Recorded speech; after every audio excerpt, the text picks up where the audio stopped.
各位老友記，大家好。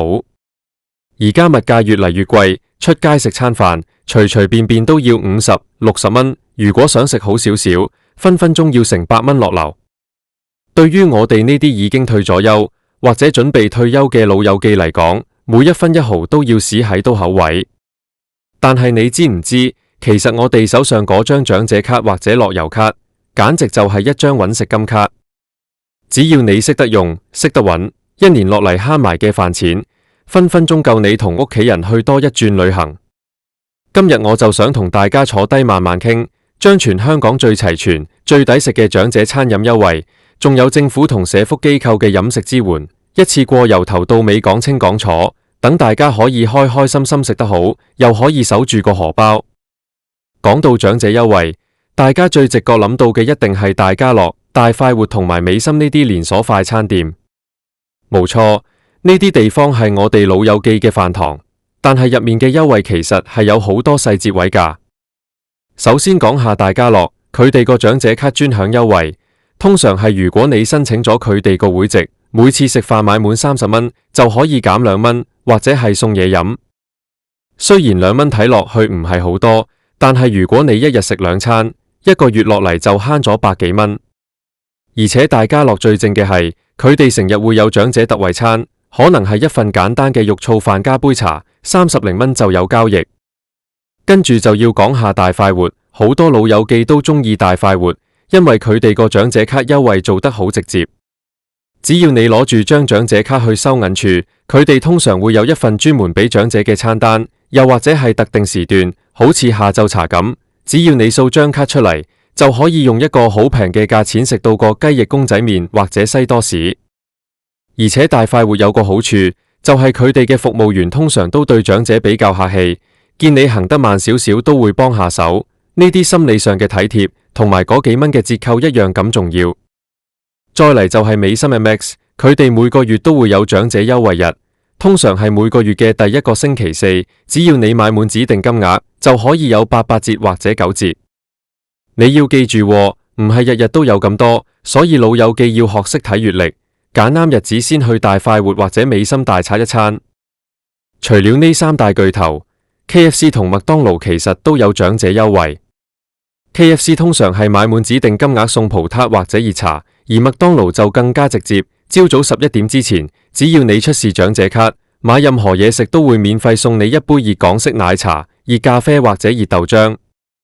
雖然係一杯嘢飲，但係朝早同老友聚下頭，吹下水，呢杯免費茶真係暖入心。不過，除咗呢啲快餐店，我哋香港人最中意嘅係咩？梗係飲茶啦。講到飲茶，長者卡就更加大用場。好多酒樓喺星期1至星期5嘅早茶同午茶時段都會有長者優惠。有啲酒樓會免咗你個茶錢，有啲就係特定點心特價，可能一個蝦餃只係需要10幾蚊。特別係一啲老牌酒樓，佢哋好歡迎長者，因為長者係佢哋最穩定嘅客源。我建議大家，如果你平時有開邊間酒樓，一定要問下嗰度嘅經理，我呢張卡有冇嘢送㗎？好多時佢哋未必會貼個大字報喺門口，但係你開到聲問，佢哋通常都會俾個折你，或者送碟油菜。講完食肆，我哋都要講下買餸。雖然大家而家可能少咗煮飯，但係屋企總要備啲糧油雜貨。百佳同惠康呢2間大超市，其實都有針對長者嘅日子。通常係逢星期3，持長者卡嘅朋友去百佳買佢哋自家品牌嘅嘢食，可能會有9折或者送禮券。惠康都一樣，佢哋會有特定嘅長者卡優惠日。大家買米、買油、買廁紙嘅時候，記得一定要揀呢啲日子去。除咗大超市，美心西餅、東海堂、聖安娜呢啲麵包鋪，通常都有長者優惠，可能係買麵包有95折，或者買夠20蚊減2蚊。你諗下，每日買個早餐包，日積月累都係一筆錢。講到呢度，可能你會問，我點樣先可以掌握到咁多資訊？我又唔係後生仔咁識上網。其實最簡單嘅方法係手機裝一個叫長者卡嘅應用程式。呢個程式係由社會福利署推出嘅，入面清清楚楚列出咗全香港成千上萬間參與計劃嘅鋪頭，入面唔單止有食，仲有衣食住行。如果你唔識用 app 都唔緊要，你可以去返你屋企附近嘅長者地區中心，即係我哋俗稱嘅長者中心。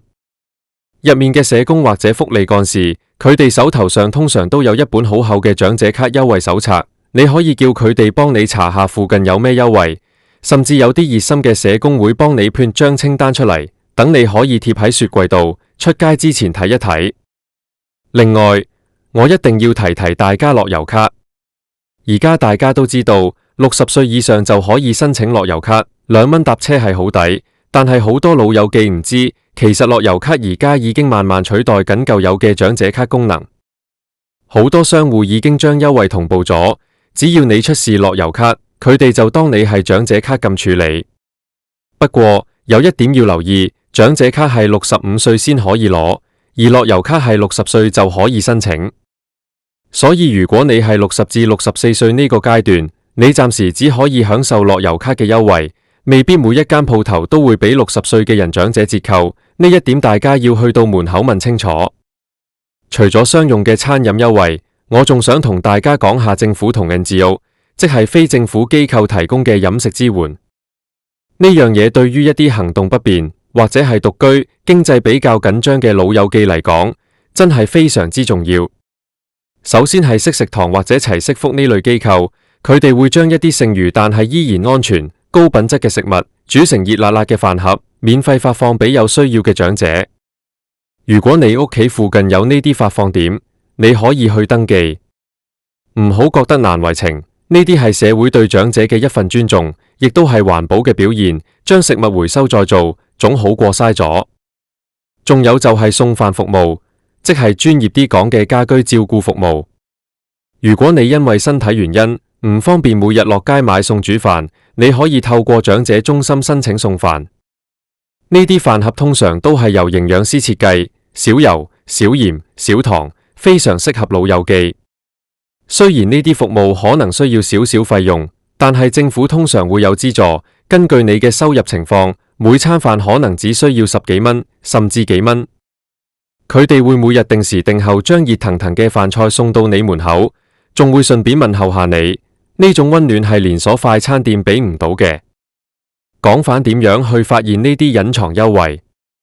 其實除咗睇官方 app， 仲有一個好方法，就係口耳相傳。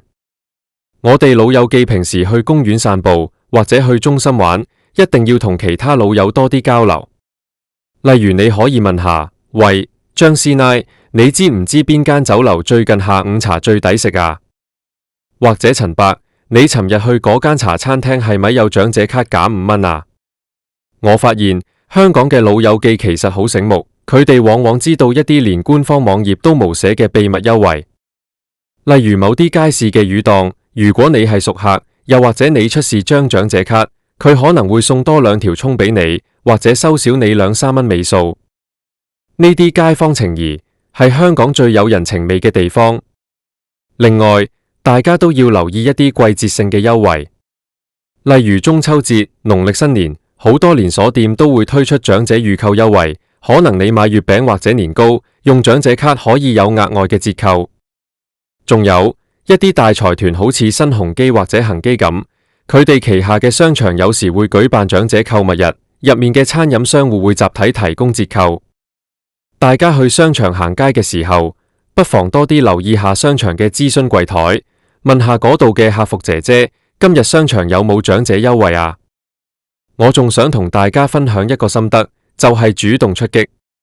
好多時候，餐廳門口唔一定會貼住歡迎使用長者卡，但係只要你見到係大型集團或者係開咗好耐嘅老字號，你買單嘅時候，不妨笑笑口問一句，請問長者卡有冇優惠啊？好多時收銀員會話，我有啊，減2蚊，或者有啊，送杯茶。如果你唔問，佢就當你係普通客咁收錢。老友記，我哋要記住，呢啲優惠係我哋辛辛苦苦做咗幾十年嘢，社會回饋返俾我哋嘅，攞得理直氣壯，唔好覺得尷尬。除咗實體店，而家連一啲外賣平台都開始關注長者市場。雖然我哋未必個個識用手機叫外賣，但係如果你屋企有後生仔，你可以叫佢哋幫你睇下。有時外賣平台會有長者專區，或者係特定嘅優惠碼。如果你想喺屋企食餐好嘅，又唔想煮，呢個都係一個可以慳錢嘅渠道。最後，我想同大家講，雖然慳錢好重要，但係食得健康更加重要。好多長者優惠餐可能比較多煎炸嘢或者多鹽，大家喺揀餐嘅時候記得要均衡飲食。例如喺大家樂或者大快活，你可以要求小飯或者轉菜，多數餐廳都會配合。我哋慳錢嘅目的係為咗生活得更有質量，等自己喺晚年可以有更多嘅餘裕去享受生活，而唔係單單為咗慳而慳。大家聽咗咁耐，係咪覺得原來自己手上嗰張卡咁有價值呢？其實香港社會對長者嘅支援真係算唔錯，只係資訊有時比較散亂。如果你想了解更多具體嘅店鋪名單，或者想知你嗰區有邊間社福機構提供飲食支援，你可以試下同身邊嘅後生仔一齊研究下個長者卡 app，或者聽日就去你屋企附近嘅長者中心，搵個社工傾下計。